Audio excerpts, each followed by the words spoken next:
The Spinoff Podcast Network. We believe where you live shouldn't decide your destiny, and that any place can be a place of learning. So much of modern life has a handy home delivery option. Why not your education? Maybe you'll start your degree in the same space you share with your whānau, or from that corner of the spare room that catches the most sun. Start your new what at the place where can be anywhere, online or on campus. Massey, New Zealand's leading online university. Apply now at massey.ac.nz.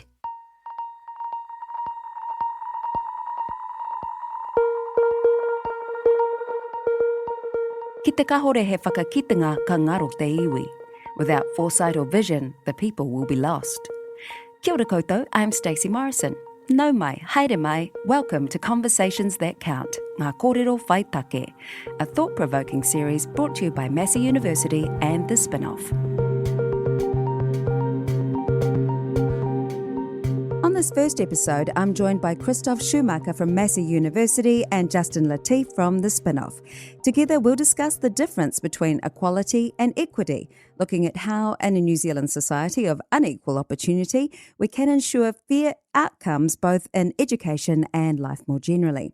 Justin is a former communications director at the Child Poverty Action Group and currently the Spinoff's South Auckland editor, as well as being chair of the Board of Trustees at a school in South Auckland. Christoph is a professor in innovation and economics and director of Massey's Knowledge Exchange Hub. Tēnā korua, Justin, korua ko Christoph. We'll start with you, Christoph. What do you consider to be the difference between equality and equity? Equality essentially means treating everyone the same, meaning if whatever we do, we don't take personal situations into account, whereas equity would mean we treat everyone differently. We focus on their different circumstances and take these into consideration.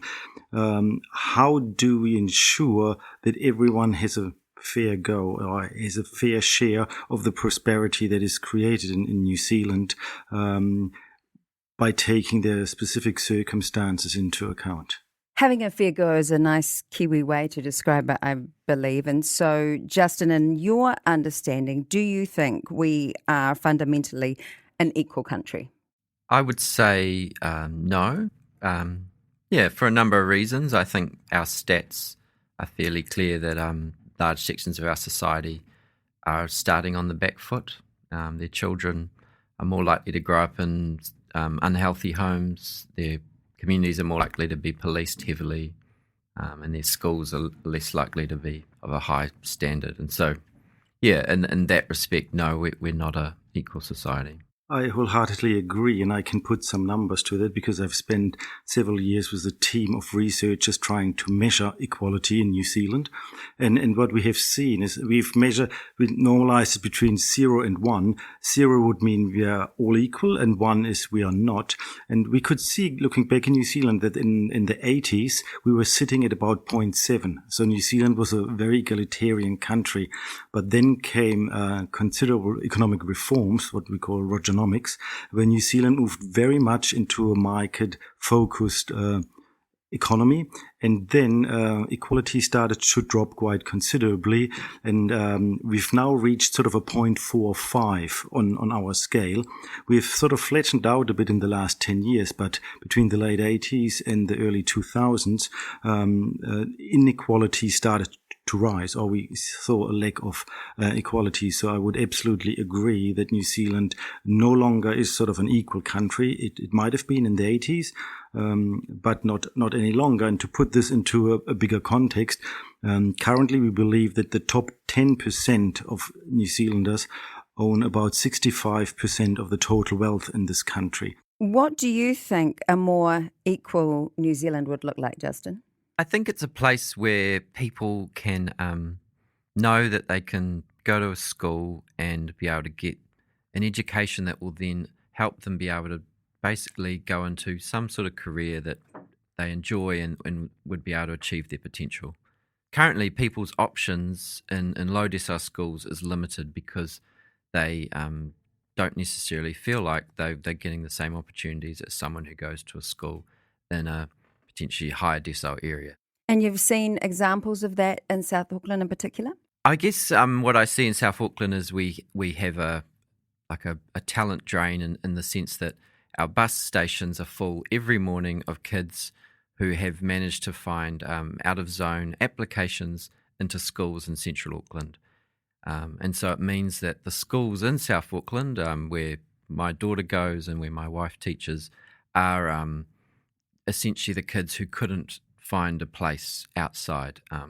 But that doesn't always mean they do less well, but it generally puts them on the back foot. I see the same thing at university. Last year, I had a Māori student which was top of my class. She aced every exam. And after 3 weeks, she approached me and said, sorry, but I don't think I can no longer attend because I have to look help with the family at home. I get no support from home. And in fact, she gets discouraged to attend university. And 3 weeks after that, she actually withdrew. Which actually shows the real issue when we talk of equal access and the opportunity. It doesn't really happen that way because it's a much broader spectrum. Somebody who grows up with maybe both parents having gone to university and gets support at home will end up with a good degree, and we know that is correlated to a good income job, which then will open doors for you. Just telling someone you have the opportunity to attend, but the bigger infrastructure isn't there, doesn't make any difference. So what would that bigger structure look like to create more equity? Above all, I think it needs to be a change in mindset right through the society. Often we see that at the top from the government there are initiatives and they make grants available or scholarships and so on, but they never reach sort of the front line at the community level where people need to know each other in order to say, hey, there's something you can do and maybe we can help you with getting you childcare so you can make the time available to actually attend those classes or school or university unless the support structure is there. So if we look at that individual example of the Māori woman who couldn't stay in university even though she had the skills, I guess I start to think about our whānau structures, our iwi structures, and how the impact of urban drift has really destroyed what could have been, ideally, a traditional structure that supported that woman. Is that something you've seen as a contributor to the inequity that we see, Justin? Absolutely, and it's also in our Pacifica community who have come here from the islands and have the same challenges because, say, a large part of their family is back in the islands or that wider support structure, those grandparents and those older aunties and uncles. But yeah, I guess how do people build up those networks and support networks when you are coming into a community that is new to you? It's really hard, and I think a big part of that is people tend to build community around places where you own property or own land or own a house, and so I think a lot of this can be remedied by people who can actually buy into the places they're moving, and so somehow we have to make it easier for people to buy homes. We can't build communities purely out of social or subsidised housing or off the back of rental communities. Right. And so what part does the government have to play, Christoph? Because you were talking about how we can start a community. Whānau, we've had example of iwi level. What role should the government play? I think we've seen a start with the government with its standard living framework by trying to identify where problems arise. The real issue, however, is how does the money or the resources directed from the government reach the community level? Often too much gets lost on the way or doesn't reach the people at all. So I think there needs to be a lot closer communication and interaction between initiatives that happen at the community level and government. So we know that the funds that are made available don't get wasted on the way and actually reach the people that need them. And the infrastructure that comes with, for example, a positive thing possibly that could come out of the whole corona crisis is that we've now moved more into online teaching modes. That I know at Massey our classes are now available online, and students interact more through these forms, which means not everybody would need to have to travel from a certain place to the university to complete the degrees, but it requires broadband connection, internet connection, and possibly the hardware, so that students possibly could take part and further their education without having to travel the long distances, or still being able to help with the family and still do this. And Justin, I want to pick up on what Christoph said, a term, funding that is wasted. So sometimes you see things earmarked for South Auckland. Do they actually get to where they need to be in terms of funds? Probably not. We have a lot of organisations in South Auckland staffed by people who don't live in South Auckland and have a very limited understanding of South Auckland. And it's very easy to have a superficial understanding of the issues and then go back to your communities. And so it means that then when you're making decisions about priorities, they're based on some assumptions you have rather than real experience. And so that's probably where I see the disconnect happening. And then what I see in South Auckland is a lot of organisations who are based there and run by people who live there, is they don't know how to connect well to the government and to funding agencies. They don't have that cultural capital or that in with the right people, and so you do have that disconnect. So Justin, what are some community-based initiatives that you've seen work or that you see potential for, particularly in terms of the community enacting and being powerful and leading actually how they ensure some success? One is, my daughters go to a little kindy, or one of them now, because the other one's at school, in Mangere East. The kindy also is a social service provider. They have community gardens, they have an op shop, they have social workers who work in schools. And so that is this holistic kind of service that is empowering people, helping people get into work. They can go and buy cheap clothing. They can learn how to garden. And it's a great example of where you have an educational centre, but also becomes a community hub, providing a really great series of wraparound services. I've done some work recently with Tamaki Regeneration Company, and they had a controversial start to how they began, but what they're doing now, which is really impressive to me, is that so the rental income from those subsidised or social housing that they run goes back into employment schemes and a whole bunch of community initiatives, rather than, say, in my area, the Housing New Zealand income goes back to the Housing New Zealand pot and pays for whatever it pays for. But they are able to reinvest that money into the community. They employ local people as their tenancy managers. They employ local people as their maintenance staff. And so you have this great local procurement, and so people are starting to feel like their community is their community, they're not being done to, they're actually part of something. Christoph, I'm really mindful of then rural communities. If we live rurally, then what are the considerations we need to make to ensure that they can actually still have access to education and to some of the growth that needs to happen? Technology might have a part to play. I've been working with some bigger companies who are looking at establishing sort of technology hubs in rural New Zealand.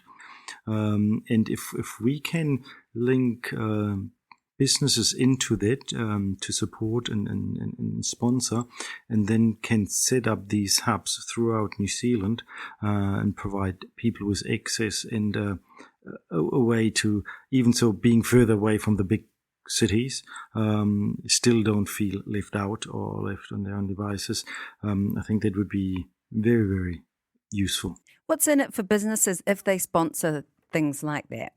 Maybe sometimes that doesn't need to be any financial gains, but a feeling of actually doing something good for the environment you live in, giving something back. We at universities always try to do this because we understand how privileged we are.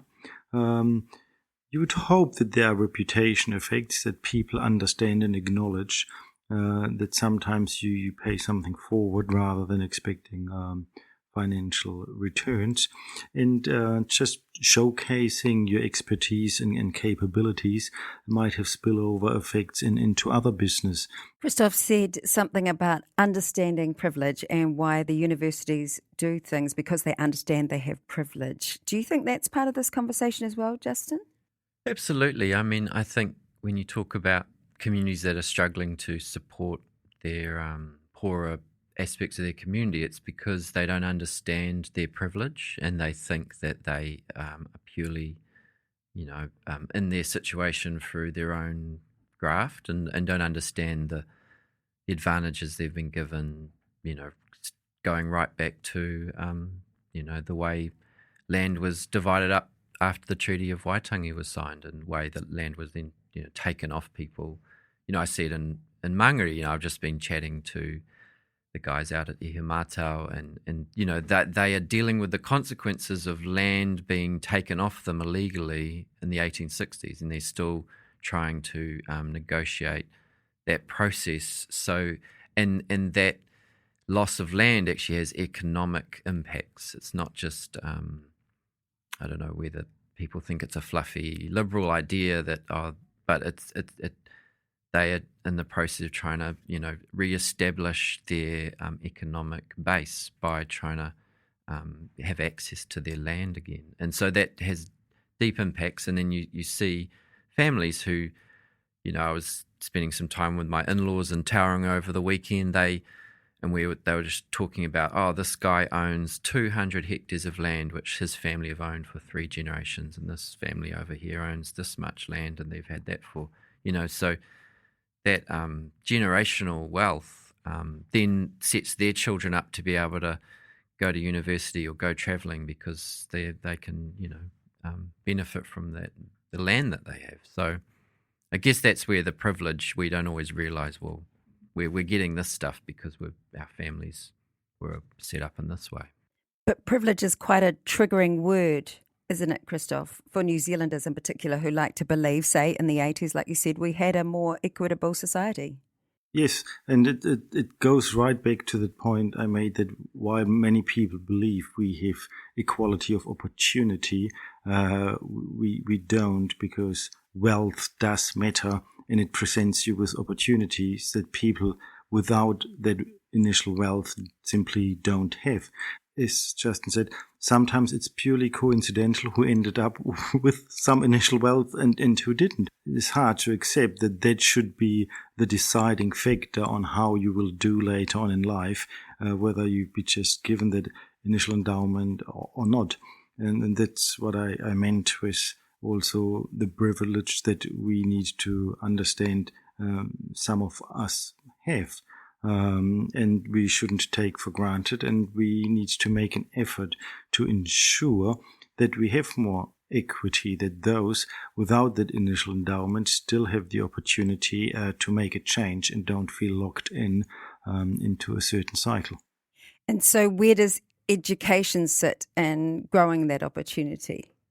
It's so important. In South Auckland, a school leaver is twice as likely to leave school without any qualifications. If they're going to go into tertiary study, they are twice as likely to having to do bridging courses or catch-up courses. They're also likely to take up about 17K worth of student loan to do those bridging courses. So they're already entering, just to get to the starting line in terms of their tertiary qualifications, they've already taken on $17,000 worth of debt before they even start a degree. And it's not ability-based. Yeah, I mean, if those same kids went into a Central Auckland school, they're more likely to actually not have those outcomes. The other situation is you have lots of school leavers leaving too early without qualifications and going into like some kind of training course that sets them up for a job that doesn't have a great prospect. So a pay rate's part of this conversation as well, Christoph, do you believe? For, say, a livable wage, what role does that have to play?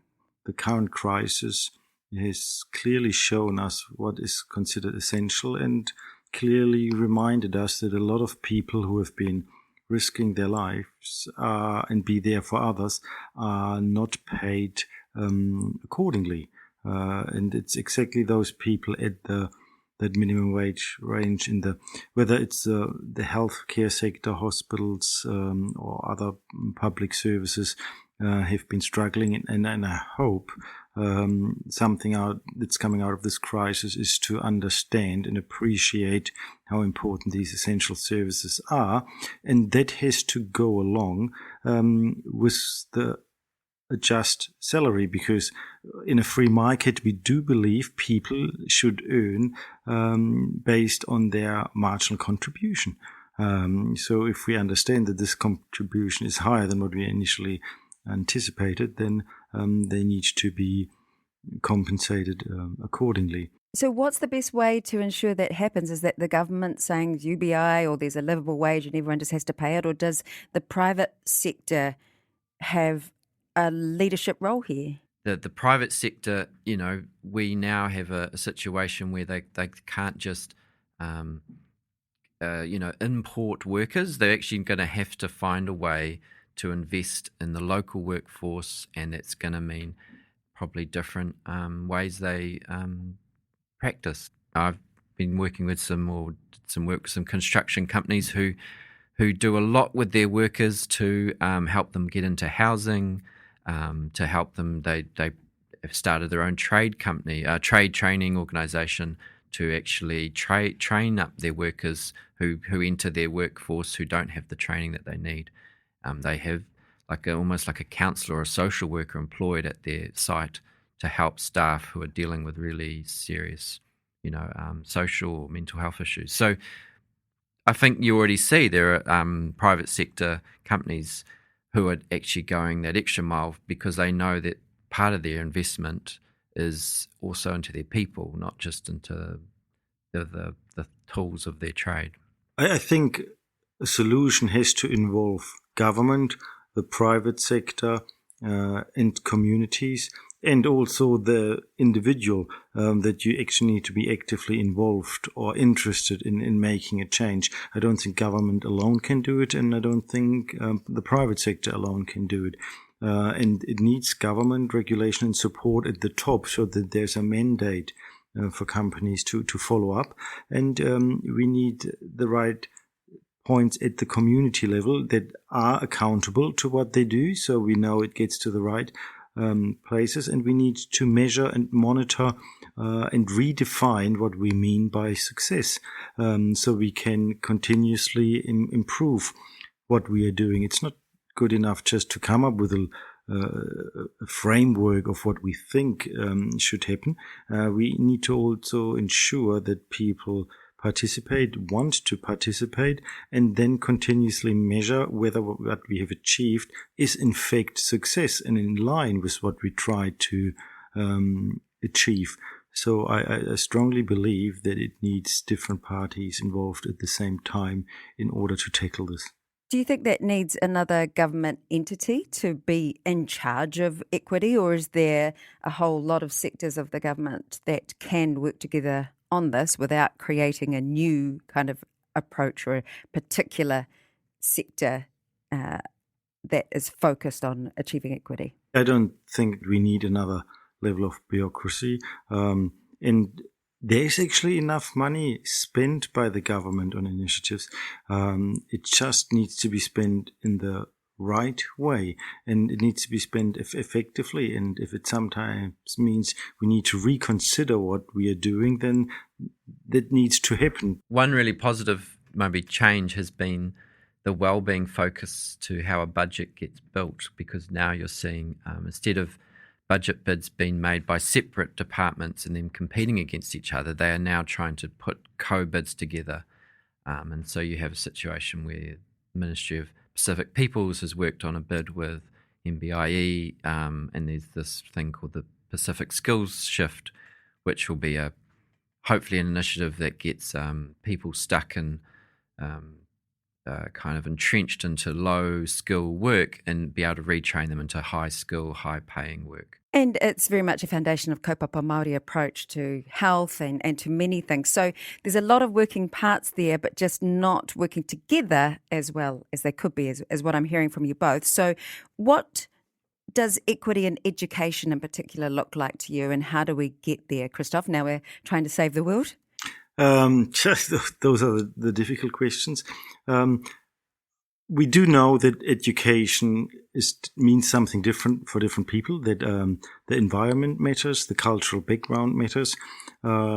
But at the same time, we also need to be aware that no matter where or how we educate our students, they will compete in a place later on that brings it all together and mixes it up. So while I do think that we need to address cultural background in our education, I don't think it should happen in separate ways, but we should learn from each other. The research center I lead, I always make sure I get people with different backgrounds and different disciplines come together, because I strongly believe good things happen when people with very different, diverse backgrounds come together trying to tackle a single problem. You would be surprised how people see the same issue in a very different way and come up with different solutions. So the challenge is to bring this all together and learn from each other. I would hope that we can learn about the cultural differences. We take this into account, but at the same time, we need to ensure that there's a general standard that enables all our students, no matter where they are from, with what background, what their learning capabilities are, is to compete in this one world we have out there.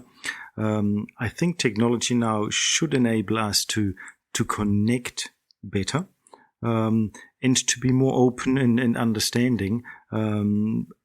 It's sometimes very hard when I have students with different background, different ethnicity, to connect with all of them at the same time and fully understand how to address these issues, because again, I wouldn't often have the time, and in my 2 or 3 hour lectures where I see students a week, that's simply not possible. So we need the support system around it, and I believe, at least what I can say from New Zealand universities, they're trying to do a good job to put things together to reach out, but it needs to come from both sides, and maybe a bigger appreciation of how much we can learn from each other to improve whatever it is we are doing. Justin, you were talking about how people can start their career with a $17,000 debt and more. So is that part of the issue, that we need to remove fees, or what does it look like to have more equity in education? I mean, as someone who sits on a school board, when we're making decisions, one of the things we continually want more of is more support for the students who are really struggling. I think a student is going to do better in school if those hurdles are removed at earlier and earlier stages in their learning journey. And so I think one really quick way to bring more equity in education is more learning support, more, we at our primary school, we had girls who were talking about suicide and really serious issues like this. These are girls in their, maybe 11, 12, 13. And so that just seems so young for kids to be thinking about that. And then there's kids with learning difficulties, kids who are coming to school with really serious health issues due to the poor housing they live in. So, and then there's parents who can't get their kids to school because they worked all night, and then they've come home at 6 or 7 in the morning, and then who's going to get the kid ready? Who's going to provide them breakfast? And they don't have a car. How are they going to get to school when it's raining? Those sort of things. So how do you remove those hurdles at that early stage? I think a lot more learning support would be a great way to do that.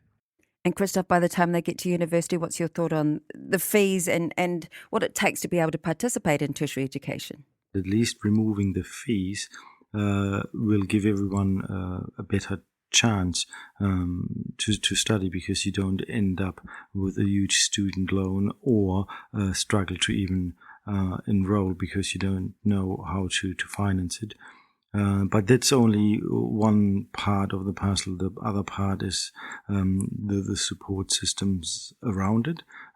As I've mentioned, with my student, she could have had in my mind, she would have achieved her degree with flying colors. But if she can't manage to show up, then a scholarship or free education wouldn't help either. Maybe we need to reconsider several issues from the school level, what we teach. If we talk so much about well-being, why don't we specifically teach more what well-being could look like, what it means with us?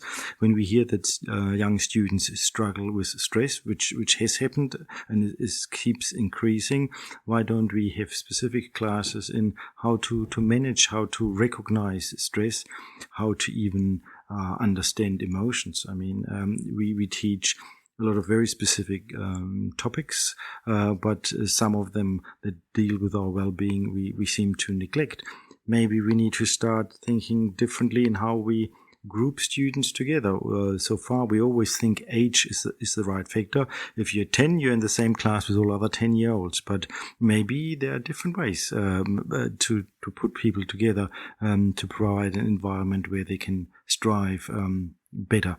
Do you have something else to add to that? You just have that look about you. I guess I've just been thinking, I was talking to a friend of mine who grew up in Ihimātao, and she was telling me about how she grew up basically sitting at her grandparents' feet in marae meetings and really got a sense of who she was, her culture, her language, but also about the expectations of duty and responsibility to make the world a better place.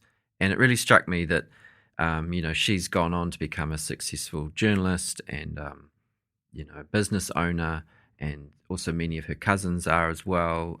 And they have done that based on a really strong anchor that their marae provided them. And I think there's a lot of learnings for our, poorer communities, or how do we create anchor points? Not everyone can whakapapa back to a marae right in the heart of Mangere. So what are other ways that we build anchor points and the principles that come out of that Te Ao Māori perspective? It can be, really spread right across New Zealand. It doesn't just have to be for Māori. At university level, I think the job is a lot easier than, for example, at school level. I fundamentally don't need to form character or build character of my students. I tend to focus on conveying knowledge, transferring knowledge. Whereas the school level, teachers need to have a greater role in shaping and helping and building character, same as through family. So I'm always delighted when I can have students that we can help and provide them with opportunities, and then they succeed. We try to help students that are struggle, but often the important part has to happen before students reach university. And importantly, we can talk about individuals who manage to succeed, but rather than being exceptions, we need structures that ensure the majority can participate, and then we achieve equity. Absolutely. Often it's individual driven, and we need to make sure that this is not coincidental or one of things, but what can we actually learn from this? Why has it worked? Why was an individual successful? And can we replicate this on a larger scale? And then we can start making a difference. Tēnā rawa tū kōrua. Thank you both so much for joining us all the way from Germany, Professor Schumacher, and a little closer to home, Justin. Elder, thank you so much. Thank you very much. Engari he kōrero whai take. This is one of those conversations that count. You've been listening to Conversations That Count, Ngā Kōrero Whai Take, brought to you by Massey University and The Spinoff. Hosted by me, Stacey Morrison. Produced by Jane Yee and Matthew McCauley, with music by Grayson Gilmore.